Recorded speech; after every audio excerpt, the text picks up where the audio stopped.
جماد. لاحظوا الخطورة الصومالي، لاحظوا هنا أمامنا الكرات، لكن الذي يعجبني في الفريق اليمني أنه يقدم أداء كبير في النواحي الدفاعية بكل تأكيد.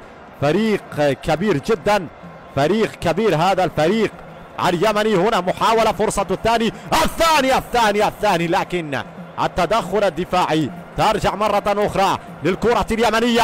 هيا هيا هيا هيا هيا هيا أوه الثاني هيا هيا هيا هيا يمنية، هيا هيا هيا للكرة اليمنية. الثاني من أجل تحقيق يا أغلى الأماني. هل هو حمزة حنش مجددا؟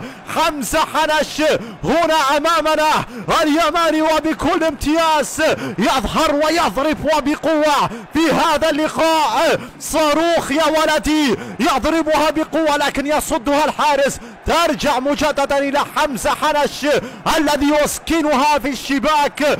الله على القوة، الله على التركيز، الله على الإبداع في عالم الجمال من الساحر الفنان الذي يسحر الجميع بهذا الأداء الكبير. نادي فحمان أبين يظهر في هذا اللقاء الكبير، يعزف لحن الانتصار، التقدم بأفضلية وأريحية بالهدف الثاني.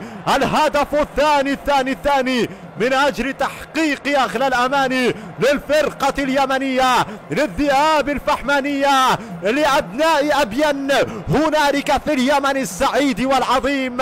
هنا أمامنا التقدم بثاني الأهداف، 2-0 لفريق نادي فحمان أبين، 2-0 وبكل امتياز يا سادة يا كرام.